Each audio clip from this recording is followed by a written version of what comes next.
മലാക്കി 3:16. അന്ന് കർത്താവിനെ ഭയപ്പെട്ടിരുന്നവർ പരസ്പരം സംസാരിച്ചു. അവർ പറഞ്ഞത് കർത്താവ് ശ്രദ്ധിച്ചു കേട്ടു. കർത്താവിനെ ഭയപ്പെടുകയും അവിടുത്തെ നാമം ധ്യാനിക്കുകയും ചെയ്യുന്നവരെ ഓർമ്മിക്കേണ്ടതിന് ഒരു ഗ്രന്ഥം അവിടുത്തെ മുൻപിൽ എഴുതപ്പെട്ടു.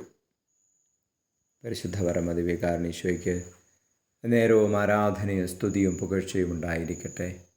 ഈശോയെ, അങ്ങയെ ഞങ്ങൾ സ്തുതിച്ച് ആരാധിക്കുന്നു. Hallelujah, hallelujah, hallelujah. ഈശോയെ, അങ്ങയെ ഭയപ്പെട്ട് അങ്ങയുടെ സ്നേഹബഹുമാനത്തിൽ ജീവിക്കുവാൻ, ഈശോയെ, അങ്ങ് ദൈവമാണെന്നുള്ള ബോധ്യത്തിൽ ഞങ്ങളുടെ ജീവിതങ്ങളെ ക്രമീകരിക്കുവാൻ ഞങ്ങളെ സഹായിക്കണമേ. ഞങ്ങളുടെ പേരുകൾ അങ്ങയുടെ പുസ്തകത്തിൽ എഴുതപ്പെടുന്നുണ്ടല്ലോ. ഞങ്ങളുടെ ഓരോ പ്രവൃത്തികളും ചിന്തയും അങ്ങയുടെ മുൻപിലുണ്ടല്ലോ. അനുഗ്രഹിക്കണമേ ഈശോയെ. നമ്മുടെ കർത്താവ് മിശിഹായുടെ കൃപയും പിതാവായ ദൈവത്തിൻ്റെ സ്നേഹവും പരിശുദ്ധാത്മാവിൻ സഹവാസവും നിങ്ങളോടുകൂടി ഉണ്ടായിരിക്കട്ടെ, ഇപ്പോഴും എപ്പോഴും എന്നേക്കും. ആമേൻ.